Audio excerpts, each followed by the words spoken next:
बिस्मिल्लाहिर्रहमानिर्रहीम। आज जमशेद इकबाल चीमा साहब और उनके साथ किसानों की मुख्तलिफ़ जो तंजीमें हैं उनके सरबराहान एक बड़ी अहम प्रेस कॉन्फ्रेंस करेंगे।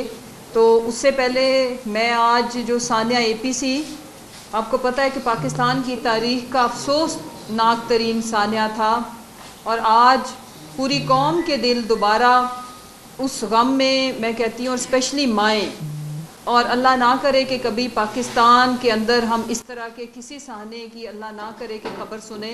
और मेरी ढेरों दुआएं वो जो हमारे बच्चे शहीद हुए उनके लवाहिकीन के साथ, उनकी फैमिलीज़ के साथ, और मैं उनको खराज तहसीन पेश करती हूँ कि जिस तरह से उन्होंने मैं कहती पहाड़ों जितने गम को बर्दाश्त किया। उसके साथ JIT जो इसी नौयत का एक बड़ा सानिया मैं कहूँगी कि जिसमें पाकिस्तान तोड़ने की साजिश तक मुलव्विस थी कि अगर पाकिस्तान के इतने बड़े पॉपुलर लीडर, खुदा न खास्ता अगर उस साने में कुछ हो जाता तो फिर आप इमेजिन कर सकते हैं कि पाकिस्तान के अंदर आज इस वक्त क्या हालात होते। तो JIT ने क्रिमिनल मिनिस्टर राना सनाउल्लाह और झूठों की महारानी जो कनीज़ अव्वल मेरा ख्याल आजकल वो बनी हुई हैं, मरियम औरंगज़ेब, और उनके साथ कब्ज़ा माफिया के सरगना जावेद लतीफ़ को समन किया है। मैं उम्मीद रखती हूँ, वैसे तो इनका आयन और कानून के साथ कोई ताल्लुक़ नहीं है, लेकिन मैं फिर भी उम्मीद रखती हूँ कि हमारी ये JIT विल इंश्योर कि ये आएँ और बताएं जो भी उनके साथ जो भी JIT उनके सामने सवालात रखती है उसका आके जवाब दें और कौम को भी आगाह करें, अपनी सफाई पेश करें। फिर मैं तलाल चौधरी को बताना चाहती हूँ कि आपकी वो बाजी जो छोटी सर्जरी के सिलसिला में गई हुई हैं, उनकी माशाल्लाह से ज़िंदगी के अंदर कोई चीज़ भी अपने पैसों की नहीं है। वो चोरी के माल पे माशाल्लाह जिस तरह से उन्होंने परवरिश पाई और उसका नज़ारा आज पूरी कौम ने, इंटरनेशनल कम्युनिटी भी करती है कि मेरी लंदन तो क्या पाकिस्तान में भी कोई जायदाद नहीं है, उसका हिसाब दो। और पहले जिनके कहने के ऊपर आके आप अपनी और अपने ख़ानदान की तौहीन कराते हो, झूठे फोहश किस्म के इल्ज़ामात लगा के, तो जो हमज़ा की वालदा का चमड़े का कारोबार है, प्लीज़ उसकी रसीदों का लाजमी जिक्र किया करो दूसरों के ऊपर बहतान लगाने से पहले। इंशाल्लाह आयन और कानून से हम आपका मुहासबा करेंगे और आवाम आपके इस झूठे प्रोपेगेंडा को बाय करने वाली नहीं है। और आपकी औकात, आपकी बात की औकात, आपकी तंजीम साजी से वाजे है कि कौम और आपकी अपनी पार्टी में आपकी क्या औकात और हैसियत है। इंशाल्लाह अवाम आपको इन तमाम बहतानों का जवाब देगी। ज़रा इलेक्शन कराओ, मैदान में आओ। अब मैं चीमा साहब से गुजारिश करूँगी कि वो जो उनकी प्रेस कॉन्फ्रेंस है उसको जारी करें और फिर उसके बाद हमारे भाई बुखारी साहब और बाकी नुमाइंदे बात करेंगे। Thank you. जी, बिस्मिल्लाहिर्रहमानिर्रहीम। आज का जो इशू है बड़ा ही सीरियस है और बड़ा ही इम्पॉर्टेंट है। पाकिस्तान में बेसिकली यू कैन से कि खुराक की किल्लत, इसका इम्कान बढ़ रहा है और उसकी बुनियादी वजह जो बनी है, हम अगर जस्ट इसको देखें तो मतलब खुराक के हवाले से हम देखें तो पाकिस्तान में तकरीबन जो पिछले महीने आई है 36.60% महंगाई हुई है फूड की और 44% महंगाई हुई है इसमें ट्रांसपोर्ट में। ये दो चीज़ें ऐसी हैं कि जो गरीब भी ये इस्तेमाल करता है, मतलब ये कोई डिस्क्रिशनरी इनकम नहीं है, ये नेसेसरी आप कह लें स्पेंडिंग है। तो इनका महंगाई में जो शेयर है फूड का और ट्रांसपोर्ट का, ये है 51%। तो 51% जिस चीज़ का शेयर है वो 36% और 44% पिछले महीने महंगाई हुई है। अब खतरा इसमें जो है वो ये है कि अगले साल दुनिया में, इस वक्त दुनिया में महंगाई जो फूड की है वो 10% है, पाकिस्तान में 36% है। अगले साल दुनिया में फूड की जो खुराक की महंगाई होगी वो होगी 3 से 4%। लेकिन अंदाज़ा ये है कि पाकिस्तान में जो महंगाई फूड की खुराक की होगी वो 25% से ज़्यादा होगी। मसलन जस्ट आपको एग्जांपल देता हूँ, पिछले साल किसान ने जो गंदम बेची वो 2200 रुपये मन थी और इस वक्त जो गंदम का रेट है वो 3700 रुपया है। इसी तरह यू कैन से कि ये जो चावल है, चावल तकरीबन 200 रुपये किलो महंगा हो गया, 150 रुपये किलो महंगा हो गया। इसी तरह मकई महंगी हुई, बाकी चीज़ें जो जितनी भी हैं, दूध तकरीबन 40 रुपये लीटर महंगा हो गया। सो हर चीज़, गोश्त आलमोस्ट को 200, 250, 300 रुपये तक महंगा हुआ है। सो जो महंगाई हुई है फूड की, और आगे इसमें कोई कमी आती हुई नज़र नहीं आ रही। तो महंगाई तो दुनिया में वक्तन फ़क्तन थोड़ी बहुत 5, 7, 8% होती रही है, लेकिन 7 लोगों की इनकम बढ़ती थी। इस वक्त जो ख़तरनाक बात है कि पाकिस्तान में लोगों की इनकम भी कम हुई है और महंगाई बढ़ी है, और अगले साल ये चीज़ रिपीट होती हुई जो नज़र आ रही है। ये पाकिस्तान में एक बड़ा crisis, specially middle class, lower middle class और पुअर क्लास है, इसके लिए एक बड़ा क्राइसिस बनती हुई नज़र आ रही है। पाकिस्तान में कहा जाता था कि रात को भूखा कोई नहीं सोता, लेकिन आगे जो फ्यूचर आ रहा है वो इस नज़र आ रहा है कि उसमें भूखे सोया करेंगे। मसलन जब हमारी मार्च में गवर्नमेंट गई थी, तो मार्च में पाकिस्तान में जो एक्सट्रीम पावर्टी है, जो शदीद गुर्बत है, उसमें सिर्फ 9 मिलियन लोग थे। 90 लाख लोग शदीद गुर्बत की लकीर से नीचे थे। आज वो 2 करोड़ 90 लाख है, और हम 18 लाख लोगों को रोज़ नौकरी सालाना नौकरी देते थे। अब तकरीबन 22-23 लाख लोग नए बेरोज़गार हुए हैं। और उसकी वजह क्या बनी है? पाकिस्तान में खुराक की किल्लत क्यों हुई है? ये खुराक इतनी महंगी क्यों हुई है? उसकी बुनियादी वजह ये हुई है कि पाकिस्तान में जो इनपुट्स हैं, ज़री मुदाखल हैं, जो एग्रीकल्चर इनपुट्स हैं, उसमें हम DAP देखें, उसमें डीज़ल देखें, उसमें यू कैन से कि पोटाश खाद देखें, उसमें हम ट्रैक्टर देखें, उसमें यूरिया खाद देखें, ये सारे के सारे बहुत ज़्यादा महंगे हुए हैं। गवर्नमेंट का, पाकिस्तान की गवर्नमेंट का हमेशा से ये प्लान रहा, हमेशा से, कि ज़री मुदाखल को सस्ता रखें और रखें। पिछले साल मार्च तक आप नेट से निकालें, आप देखें पाकिस्तान दुनिया में 3 चीज़ों में सबसे सस्ता था। एक खुराक यानी ग्रॉसरी आइटम, पूरी दुनिया में 193 मुल्कों में सस्ता तरीन जो मुल्क था वो पाकिस्तान था। दूसरा रेंट, दुकान और मकान का किराया, और तीसरी चीज़ थी तालीम। ये 3 चीज़ों में पाकिस्तान दुनिया का सस्ता तरीन मुल्क था। आज पाकिस्तान दुनिया के महंगे मुल्कों में चला गया है। मतलब पिछले साल आटा आपको पता है कि तकरीबन 65 रुपये किलो था, इस साल अभी कोई 115 रुपये किलो आटा चला गया है। इसी तरह बाकी चीज़ें सारी जो हैं, दूध 140 रुपये, 150 रुपये चला गया है। तो बुनियाद इसकी वजह ये बनी कि इस गवर्नमेंट ने किसान को के साथ फ्रॉड किया, सपोर्ट नहीं किया। ये जो चीज़ें मैंने गिनी हैं, DAP है, डीज़ल है, पोटाश है, ट्रैक्टर है, ये महंगा हुआ है। और अगला एक जो जुल्म मैं बात करना चाह रहा हूँ, बड़ी इंपॉर्टेंट है, वो ये है कि यूरिया खाद पे हमेशा फेडरल गवर्नमेंट गैस की सब्सिडी देती है। गैस की सब्सिडी तकरीबन होती है कुछ 350 रुपया।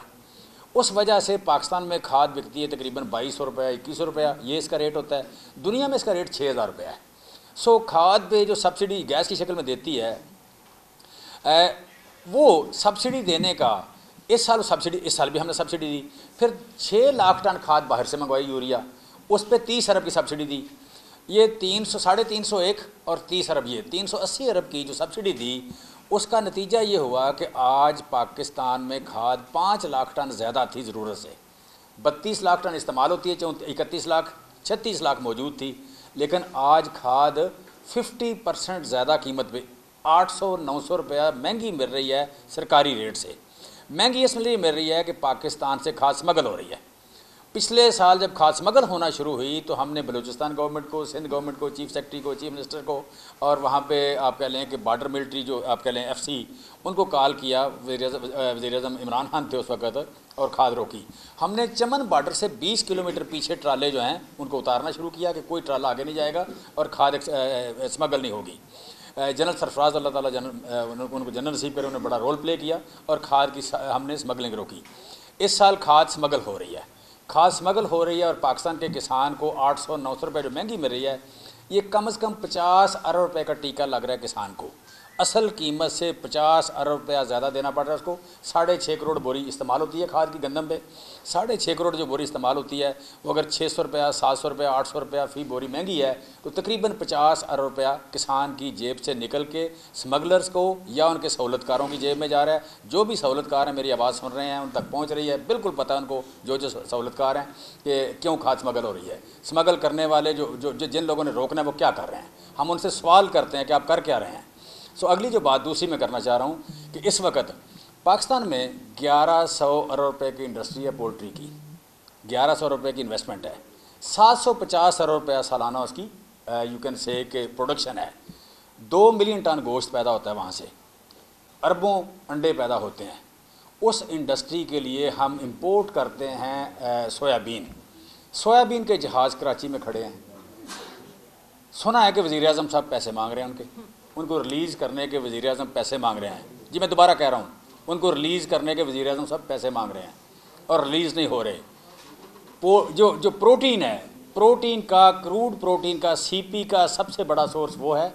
उसके बगैर आपकी 18 लाख गाय और भैंस और कई बिलियन जो पोल्ट्री है वो सर्वाइव नहीं करती। पाकिस्तान की जो इंडस्ट्री है जो 750 अरब की ज़राअत में 10 से 12% सालाना के हिसाब से बढ़ रही है, सबसे ज़्यादा ऑर्गेनाइज्ड इंडस्ट्री है, वो at the brink of collapse है। सो जब इससे अंदाज़ा होता है कि जब करप्ट किस्म के हुक्मरान आते हैं तो मुल्क के साथ क्या होता है। वो अपने फ़ायदे के लिए आप पहले अपनी एक ईंट के लिए दूसरे की दीवार गिराने को तैयार हो जाते हैं, लेकिन ये लोग मुल्क की दीवार गिराने को तैयार हो गए कि हर इंडस्ट्री, वो ज़राअत हो, वो लाइफ स्टॉक हो, वो पोल्ट्री हो, हम अपनी इंडस्ट्री की बात कर रहे हैं, वो सारी की सारी एट रिस्क चली गई। लेकिन नतीजा उसका ये हुआ कि मेरे मुल्क के 22 करोड़ 75 लाख लोगों को खुराक महंगी मिल रही है। दुनिया में कहा जाता है कि खुराक की कीमत आपके एक्सपेंस में कभी 25% से ज़्यादा नहीं होनी चाहिए। 25% से नीचे रहे तो फिर इंडस्ट्री चलती है, फिर लोग कपड़ा ख़रीदते हैं, मोटरसाइकिल ख़रीदते हैं, तेल ख़रीदते हैं, सड़क बनती है, घर बनता है। अगर इससे ज़्यादा 25% ज़्यादा हो जाए कीमत तो फिर तरक्की रुक जाती है। मेरे मुल्क में इस वक्त 40% से ज़्यादा पैसे लग रहे हैं लोगों के सिर्फ खुराक पे। अगले साल जो महंगाई होने जा रही है मुझे लगता है कि ये खर्च 50% हो जाएगा। 50% अगर पैसे लोगों के सिर्फ खुराक पे लग जाएंगे फिर स्कूलों में बच्चे नहीं जाया करेंगे, फिर वैगन पे या मोटरसाइकिल का तेल लोगों के पास नहीं होगा, फिर कपड़ा और जूता नहीं खरीदेंगे वो, ठीक है, वो बिजली का बिल देने के उनके पास पैसे नहीं होंगे। सो जो कहते थे इम्पोर्टेड महंगाई, हमारे दौर में इम्पोर्टेड महंगाई थी। अगली जो महंगाई है, इस वक्त जो महंगाई है और जो अगली महंगाई है, ये लोकल महंगाई है। खुराक की महंगाई लोकल महंगाई है और इससे कोई अवॉइड नहीं कर सकता। कोई हो सकता है कि परफ्यूम ना खरीदे, कपड़ा ना खरीदे, जूता ना खरीदे, लेकिन आटा तो हर बंदे ने खरीदना है। आटा अगर इतना महंगा हो गया तो हम सर्वाइव कैसे करेंगे। ये है इशू इस मुल्क का, और उसकी बुनियादी वजह बनी गवर्नमेंट की डिसओन करना या गवर्नमेंट का ज़राअत को सपोर्ट ना करना, और दूसरी वजह बनी कि गवर्नमेंट का रिश्वत में मुलव्वस होना। At the highest level government जो है रिश्वत में मुलव्वस हुई है, जिसकी वजह से आप कह लें कि यहाँ पे इतनी ज़्यादा ज़राअत बैठ गई है कि उसकी प्रोडक्शन कम हो रही है, ज़राअत का GDP नेगेटिव जा रहा है और खुराक का क्राइसिस पैदा होने जा रहा है। हम एक महंगाई और फूड शार्टेज के बुहरान की तरफ बढ़ रहे हैं। Thank you very much. जी बिस्मिल्लाहिर्रहमानिर्रहीम। आप इधर 1 मिनट जी बिस्मिल्लाहिर्रहमानिर्रहीम। चीमा साहब ने किसानों के मसाइल के हवाले से तफसील से जो है वो बताया है।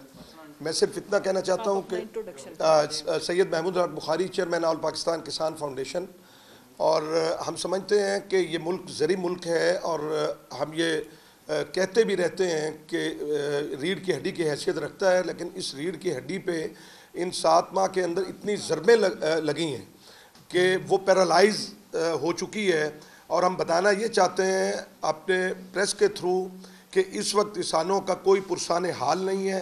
किसानों को खाद मिल नहीं रही, किसानों को पानी मिल नहीं रहा, किसानों, और जो वज़ीर आज़म साहब ने पिछले दिनों आपको पता होगा कि ज़री पैकेज का ऐलान किया था, कभी उनसे पूछिए, सवाल कीजिए कि उस पर क्या अमल किया।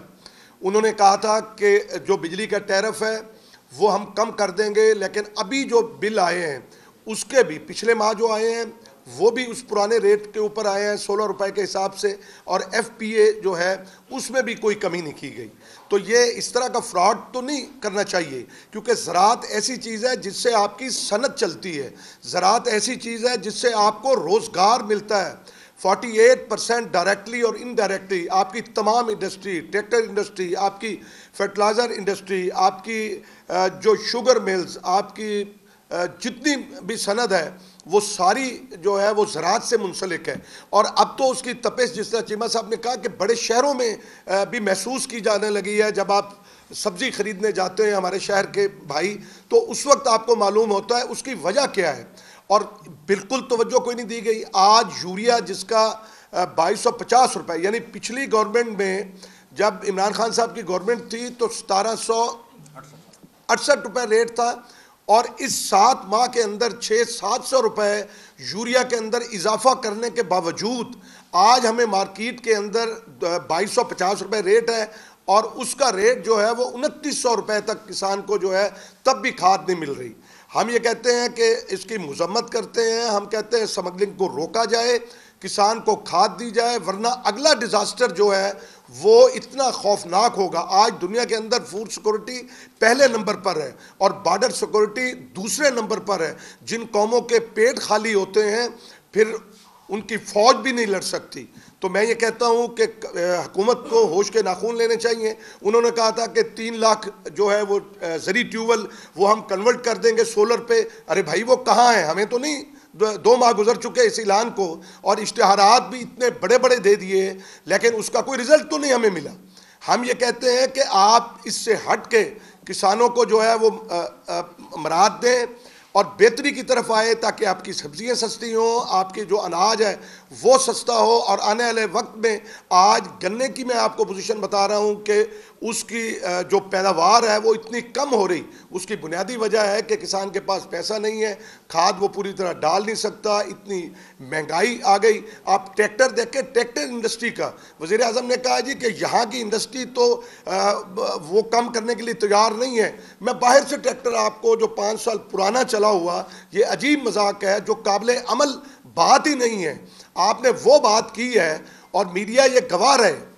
ये इस प्रेस कॉन्फ्रेंस को रखिएगा और फिर आप पूछिएगा बेशक 6 माह बाद इनसे कि वो जो पैकेज का ऐलान किया था तो उस पर किस कदर अमल हुआ। तो मैं यही गुजारिश करूँगा कि कम अज़ कम जो है वो किसानों के इस वक्त अगर आप साथ खड़े होंगे, ख़ास तौर पे मीडिया, उनसे दरख्वास्त है, मीडिया हाउसेज से दरख्वास्त है कि इसको नेशनल डिबेट का हिस्सा बनाए, वरना फिर आने वाले वक्तों के अंदर जो है वो कुछ बेहतर हालात नहीं होंगे खुराक के हवाले से और दीगर मामलात। शुक्रिया।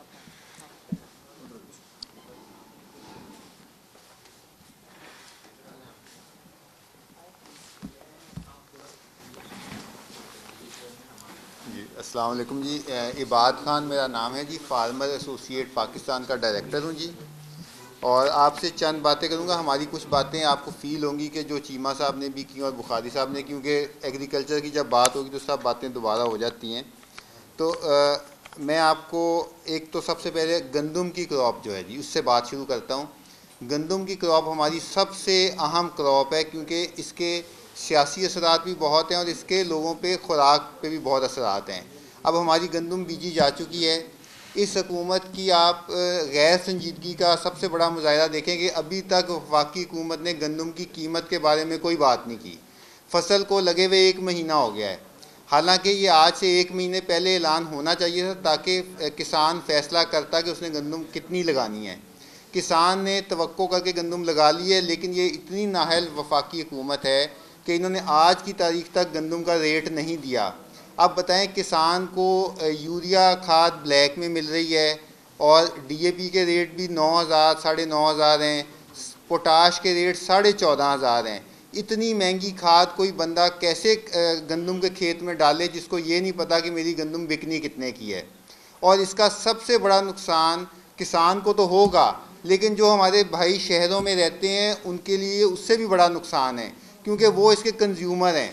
अगर गंदम पे इस वक्त मेहनत पूरी तरह ना हुई, उसे खादें ना डली और खुदा ना खासा जैसा हमें मौसम के असरात नज़र आ रहे हैं, मौसम इस दफ़ा गर्म चल रहा है, अगर ये हीट वेव दोबारा आ गई और गंदम खुदा ना खास्ता हमारी फसल छोटी हुई, तो एक तो गंदम इंटरनेशनली बहुत महंगी है इस वक्त, नंबर 2 पे हमारी हुकूमत के पास पैसे बिल्कुल नहीं है, ये आप सबको पता है। तो अगर ऐसे कोई क्राइसिस पैदा हो गए तो जो भी गवर्नमेंट उस वक्त होगी उस गवर्नमेंट के ये बस से बातें बाहर हो जाएंगी। 1 माह पहले किसान इकट्ठे होके अपने पता नहीं कैसे पेट काट के वो इस्लामाबाद तक पहुँचे, उन्होंने वहाँ पे अपने मुतालबे रखे। इस हुकूमत ने उनको चक्कर देने या इनकी नाअहली समझ लें कि इन्होंने उनसे झूठे वादे किए और उसे एक प्राइम मिनिस्टर का किसान पैकेज बना दिया। हम समझे थे कि शायद इनको देर से लेकिन अकल आ गई है। इन्होंने वो बात सारी झूठ की। इन्होंने कहा हम बिजली 13 रुपये यूनिट करेंगे, जो नहीं हुई। किसानों के बिल उसी तरह आ रहे हैं। इस वक्त नहरें, हमारी नहरों की वाराबंदियाँ हो रही हैं और बिजली इतनी महंगी है, किसान नहर के इंतज़ार में बैठा है, नहर आ नहीं रही और बिजली का ट्यूबवेल चलाने की हिम्मत नहीं हो रही। तो ये भी गंदम को नुकसान हो रहा है। फिर इन्होंने वादा किया कि हम 5 साल पुराने ट्रैक्टर को इम्पोर्ट की इजाज़त देंगे।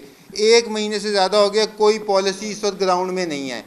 ना तो कोई पॉलिसी है, ना कोई तरीकाकार है। किसान एक अनपढ़ या कम पढ़ा लिखा है, वो कैसे जाके ट्रैक्टर इंपोर्ट करे जब उसे पता ही नहीं कानून क्या है।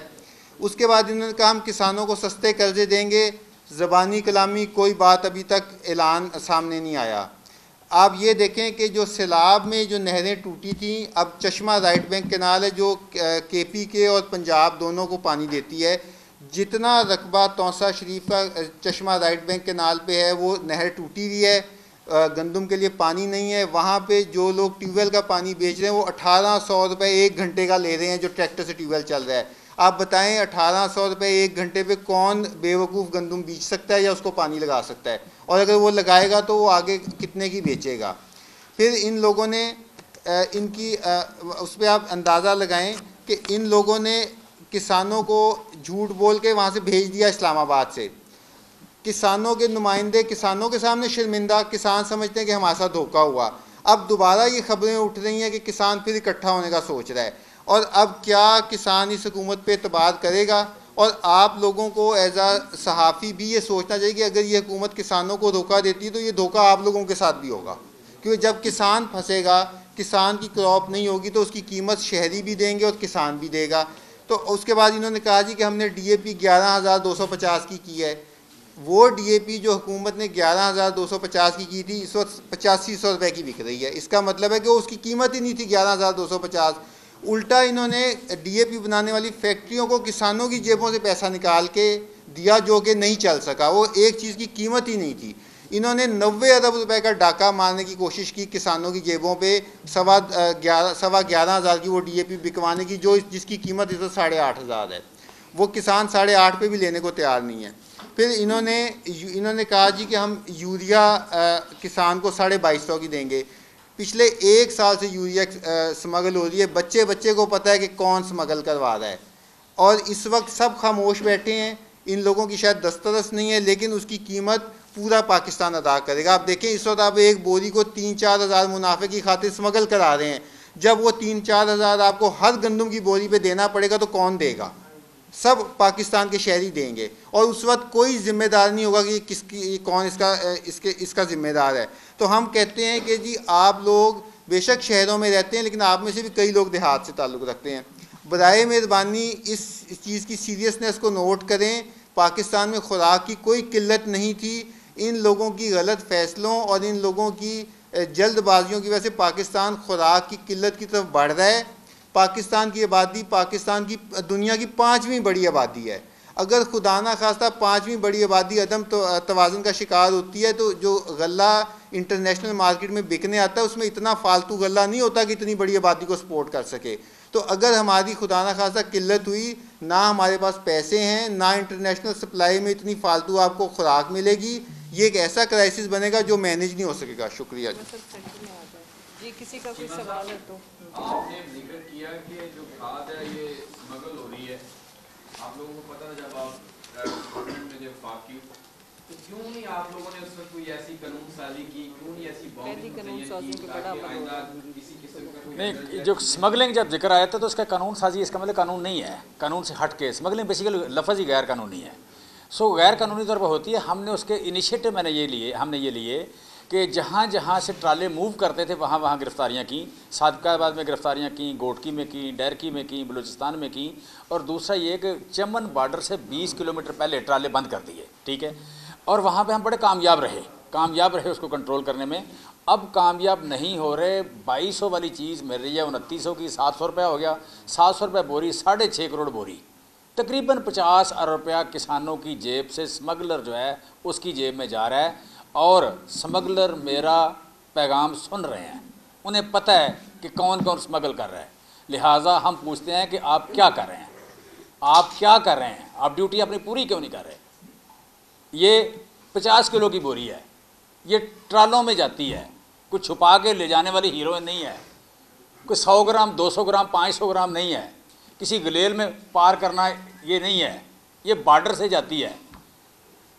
तो ये किसी बड़े आदमी की मंजूरी के बगैर, विल के बगैर, हिस्सेदारी के बगैर, पार्टनरशिप के बगैर नहीं जा सकती।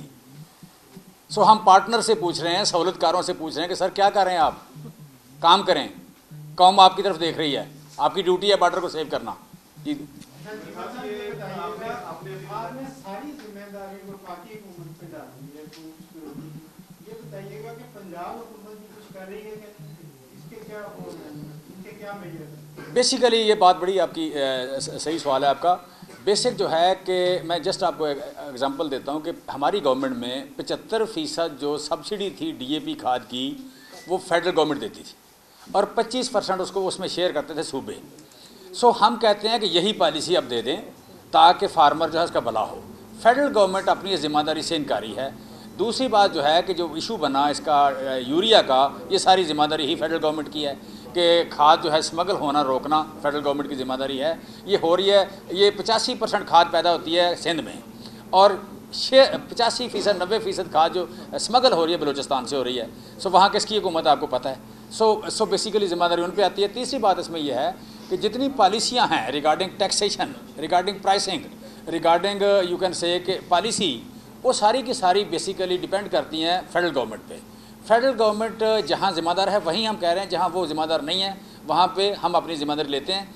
दूसरा, खरीफ में राइस है, काटन है, मकई है, कमाद है, 4 फसलें हैं।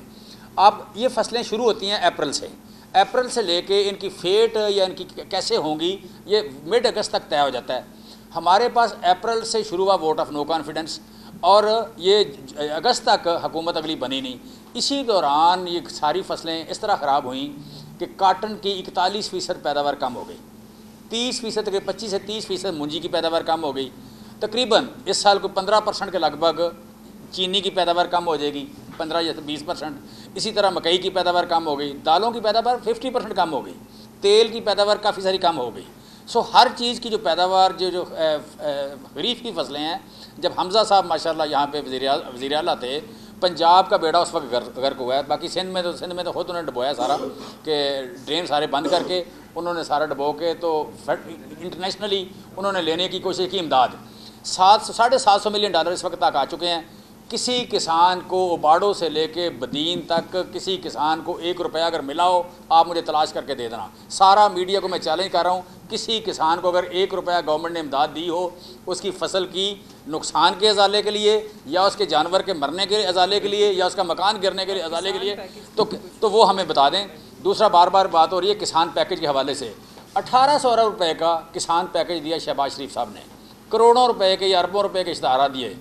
हम कहते हैं कि सर कोई इमदाद जो किसान को दी हो, कोई कैलकुलेट करके दें कि फ़लाना रुपया हमने दिया है। ₹1, मैं क्या बात कर रहा हूँ, ₹1 सर, ₹1 जिसे शहबाज शरीफ देला कहते हैं। हमें एक देले का पैकेज बता दें कि फ़लाँ तरीके से किसान को एक देला जाता है। 1800 अरब का पैकेज अखबारों में, एक देला उसको नहीं गया। मसलन जस्ट एग्जांपल देता हूँ, उन्होंने कहा ₹13 हमने फ़ी यूनिट बिजली का बिल दे रहे हैं। हमारे दौर में था, पहले ₹5 था, फिर ₹8.5 था। 8.5 वाला यूनिट उन्होंने अनाउंस किया कि हम देंगे ₹13 का। बाद में पता लगा कि IMF ने इनकार कर दिया, नहीं माने। किसान को बिल आ रहा है ₹23, ₹22, ₹21, ₹19 ये बिल आ रहा है। इसी तरह बाकी सारे। सो टोटल 1800 अरब रुपये का किसान पैकेज शहबाज शरीफ की तरह, मरियम बीबी की तरह टोटल फ्रॉड था, है। अगर नहीं है तो हमें साबित करें एक देला किसान को दिया हो। जी, जेनेटिकली मॉडिफाइड जो सोयाबीन है वो कैंसर का सबब बनती है अगर ये मुर्गियां खाती हैं। 9 जहाज वहाँ पे खड़े हैं, क्या वो पाकिस्तान में आ जाने चाहिए? बिल्कुल आने चाहिए, बिल्कुल आने चाहिए जी, बिल्कुल आने चाहिए। सारी दुनिया में जेनेटिकली मॉडिफाइड जो सोयाबीन है, सोयाबीन 2 मुल्क एक्सपोर्ट करते हैं, एक अमेरिका, एक अमेरिका, एक ब्राज़ील। ये 2 मुल्क एक्सपोर्ट करते हैं। 2 मुल्क सर सुन लेना 2 मुल्क एक्सपोर्ट करते हैं और सारे का सारा सोयाबीन वहाँ पे जेनेटिकली मॉडिफाइड है। इंडिया में जेनेटिकली मॉडिफाइड नहीं है, ठीक है। अच्छा, वहाँ पे आप कह लें कि हम हमेशा से इंपोर्ट करते रहे, वही करते रहे, पैदावार उसकी बेहतर होती है। हमारे यहाँ काटन जो है जेनेटिकली मॉडिफाइड है, दुनिया में मकई जेनेटिकली मॉडिफाइड है, दूसरी क्या नाम है, राइस है। ये इशू नहीं है। हम अपनी काटन है, काटन का तेल हम खा रहे हैं या नहीं खा रहे, जो हमारी अपनी काटन है सारी जेनेटिकली मॉडिफाइड है। आगे मकई यहाँ जेनेटिकली मॉडिफाइड आनी है, सोयाबीन अमेरिका, यूरोप, ब्राज़ील सारे के सारे एक्सपोर्टर जेनेटिकली मॉडिफाइड हैं। दूसरी बात, हमारे यहाँ पिछले ऑलमोस्ट 60 साल से आ रहा है 60 साल से आ रहा है, तो अचानक ये जहाज़ क्यों रुक गए हैं? शहबाज शरीफ साहब इस बात का जवाब दें। सारी दुनिया नाच नाच के कह रही है कि पैसे मांग रहे हैं, सारी दुनिया बार बार कह रही है पैसे मांग रहे हैं। सो पैसे आप मतलब जिस बंदे के घर में घी आना है, जहाँ फीड आनी है, जहाँ जानवर को फीड देनी है, अगर पैसे लेके आप देंगे तो चीज़ें महंगी होंगी, मेरी और आपकी जेब से पैसे जाने। अच्छा मैडम ये बताएं कि तहरीक इंसाफ ने हमेशा आइन और कानून की बालादस्ती की बात किया, और अभी आपने नून लीग के या वज़ीर दाखिला हो या मरीम और उनको GIT ने तलब किया, लेकिन तहरीक इंसाफ के चौथी सरकार को GIT 2 बार तलब कर दिया और दोनों बार एक अरकान भी पेश नहीं होता। तो क्या आप अपनी GIT को मजाक समझ रहे हैं? नहीं, ऐसा हरगिज़ नहीं है। बेसिकली 34 अरकान हैं जिनकी हमने लिस्ट शेयर की है कि उनको बुलाया जाना है, जिसको समन किया जा रहा है छोटे छोटे ग्रुप्स के अंदर बुला रहे हैं। जैसे इनके 3 अरकान को बुलाया है, इसी तरह पिछली दफ़ा हमारे चंद लीडरान को बुलाया था और वक्फे से बुला रहे हैं ताकि एक प्रॉपर किस्म की जो इन्वेस्टिगेशन है उसके तहत आवाम को आगाह किया जाए। ये बहुत बड़ा सानिया था। पाकिस्तान के सबसे बड़े लीडर, पॉपुलर लीडर, उनके ऊपर अटैक हुआ और उनकी जान लेने की बाकायदा प्लानिंग और कोशिश की गई। और अगर खुदा ना खास्ता ये होता तो आप सोच सकते हैं कि इसके असरात आपके मुल्क के ऊपर क्या पड़ते। इस तरह नहीं है। हम तो अपने आप को देखें, हमारी सारी जंग ही है कानून की बालादस्ती की, आइन की बालादस्ती की। इसी को ही हम हकीकी आज़ादी कहते हैं। जिस दिन रूल ऑफ लॉ आपके मुल्क के अंदर इम्प्लीमेंट हो गया, ये सारी जो अभी हमारा बहसा मुबाहिसा जो हम चीख के बातें कर रहे होते हैं, इनकी ज़रूरत नहीं पड़ेगी। कानून के ताबे लाना ही हमारी जंग है और इस जंग में इंशाल्लाह पाकिस्तान की आवाम की मदद से हम जीतेंगे। अभी आपने इंतहाई अहम मसले पर आपने प्रेस कॉन्फ्रेंस की है फूड सिक्योरिटी के हवाले से, जबकि पंजाब में वज़ीर खुराक भी है, वज़ीर ज़राअत भी है। क्या उनका इंटरेस्ट नहीं है इस तरह के मसाइल में, या उनके पास इंफॉर्मेशन नहीं है कि ताकि वो यहाँ पर आके पंजाब हुकूमत की बाकायदा नुमाइंदगी कर सके और ब्रीफिंग दे सके? नहीं, गाहे बगाहे उनकी प्रेस कॉन्फ्रेंसेस मैंने खुद अरेंज कराई हैं, चूँकि आज एक ओवरऑल सारा जो सब्जेक्ट था वो नेशनल सब्जेक्ट था, उसमें प्रोविंशियल सब्जेक्ट को हमने टच नहीं किया। तो बल्कि वीक में हम कोई 3 से 4 मुख्तलिफ जो हमारे गुजरा है उनकी प्रेस कॉन्फ्रेंसेस आप लोग ही कवर करते हैं, रखते हैं। ये इंतहाई अहम नौइयत का मामला है। और जैसा कि अभी भाई ने फरमाया कि देखें, नेशनल सिक्योरिटी से बढ़ के फूड सिक्योरिटी, वजह कि अगर 22 करोड़ 75 लाख लोगों को आप फूड इनसिक्योर करेंगे तो आगे फिर आप देख लें कि आपके मुल्क का हालात के क्या बनेंगे। और उसी तरफ तेज़ी से ये मुल्क बढ़ रहा है, इनको कोई फ़िक्र नहीं है। बिकॉज़ ये तो इधर से माशाल्लाह से सैरो तफरी के साथ साथ खाना खाने के लिए भी दोपहर का खाना खाने लंदन चले जाते हैं फुल कैबिनेट लेके। 10 अरब रुपए गरीब आवाम का खर्च कर चुके हैं सैरो तफरी के ऊपर। और एक वो जो कन्फ्यूज्ड खारजा मिनिस्टर है, अपने नाम की तरह अम्मा का भी नाम, अब्बा का भी नाम, इसी तरह जो काम वो कर रहे हैं वो सैरो तफरी का कर रहे हैं। और साथ टाइटल कौन सा लगाया हुआ है? वज़ीर खारजा का। मेरी मुराद बिलावल है, वो जरदारी है या भुट्टो, ये कौम खुद फैसला करेगी इंशाल्लाह इस दफ़ा इलेक्शन में। लेकिन वो वज़ीर खारजा नहीं है। 1 अरब 75 करोड़ रुपए लगाने के बाद मुझे ये बताएं कि आज इस मुल्क की खारजा पॉलिसी क्या है। तो ये वो बंदर है जो बंदर बांट करते करते इन्होंने हमारे मुल्क की हर लिहाज से धज्जियाँ उड़ाई हैं। और ये जो चोरों का टोला है ये इलेक्शन से इसलिए भाग रहा है। जो सबसे हैरानकुन बात ये है कि इलेक्शन चाहते ही नहीं है, कहते हैं 1 साल और एक्सटेंड करो। कि जो मुकमका हुआ है, जो इस मुल्क का ठेका दिया गया था, उनको लगा है कि उस ठेके के बदले में अभी उन्होंने उतनी कमाई की नहीं है, इसीलिए सोयाबीन के भी जो कंटेनर है रोके हुए हैं। इसीलिए जो ज़ोरों शोर से एक चीज़ के ऊपर बहरहाल अमल बहुत अच्छा हो रहा है, हमें इनको 100 आउट ऑफ 100 देने चाहिए। वो है हाजी साहब का जो NRO 2 था उसकी एग्जीक्यूशन के ऊपर माशाल्लाह दिन दुगनी रात चुगनी तरक्की हो रही है। हर दिन हम खबर सुनते हैं राना सनाउल्लाह बाइज्जत बरी, इज़्ज़त भी मुँह छुपाते फिर रही है कि कैसे कैसे लोगों के साथ मुझे अटैच किया जा रहा है जिनका इससे कोई लेना देना नहीं है, कोई ताल्लुक़ नहीं है। और अद्दी फरियाल तारपुर माशाल्लाह, मेरा ख्याल है कि गूगल को अब एक नई टर्म भी ईजाद करनी चाहिए कि भाई मिस्टर 110% है तो बाजी माशाल्लाह शेर पे सवा शेर है। Thank you.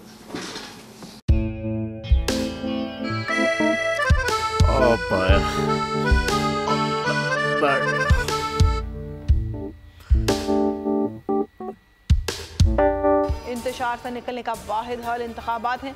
हकीकी आज़ादी मार्च आज रवा। हम आईन के मुताबिक अगर आप उसको ये रिपोर्ट दे दें तो मैं आपको अपनी 4 सीटें दे दूंगा। मौलाना हाँ साहब, वो जो रिमोट हमें दे दे और वो जो नीली पीली चैनल है वो लगाए। जाओ शबाज। हम ऐसा टीवी देखते ही नहीं जिसका रिमोट हमारे हाथ में ना हो। और यहाँ पे कोई 2 नंबरी नहीं चलेगी। और हम कोई गुलाम है जो आप रिमोट मांगे हम दे दें? Absolutely not. यहाँ पे सिर्फ पाकिस्तान का नंबर 1 चैनल चलेगा, बोल, जो हकीकी सहाफत की जंग लड़ रहा है। पाकिस्तान के लिए कोई और नहीं, सिर्फ बोल खड़ा है। आप सब भी बोल देखें।